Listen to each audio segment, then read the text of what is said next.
Collector கார்ல வந்துட்டு இருக்காரு, நீ நடு ரோட்ல வண்டி நிறுத்தி வச்சிருக்க, வண்டி எடுமா. ஓட்டு போட்ட மக்கள் நாங்களும் நடு ரோட்ல தான் நிக்கிறோம். கலெக்டர் வர சொல்லுங்க, அவர்கிட்ட ஒரு மனு கொடுக்கணும். மனு கொடுக்கற இடமாமா இது?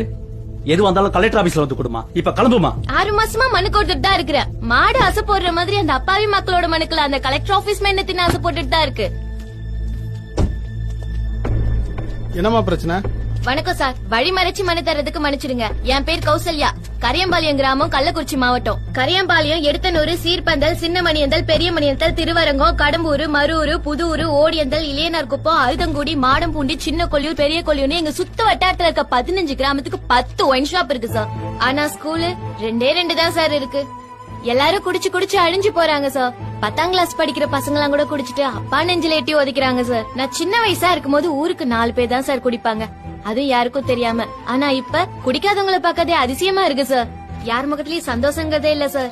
குடிச்சு குடிச்சு குரங்கு மாதிரியும் தேவாங்க மாதிரியும் தான் சார் இருக்காங்க. முக்காவாசி வீட்டுல பொம்பளைங்க உழைச்சுதான் சார் புள்ள குட்டிய படிக்க வைக்கிறாங்க, சோறு போடுறாங்க. பொம்பளைங்க தாலி அறுத்து அரசாங்கம் லாபம் பாக்கலாமா சார்? குடிச்சு அழிறது பத்தாதுன்னு குளம், குட்டை, ஏரி, கொல்லை, வயல்ட்டு எங்க கால வச்சாலும் குவார்டர் பாட்டில், பீரு பாட்டில். ஒயின் ஷாப்பை திறந்து எல்லாரையும் குடிக்க வச்சு மக்களை மட்டுமா சாவடிக்கிறீங்க? இந்த மண்ணையும் சாவடிக்கிறீங்களே சார், இது நியாயமா?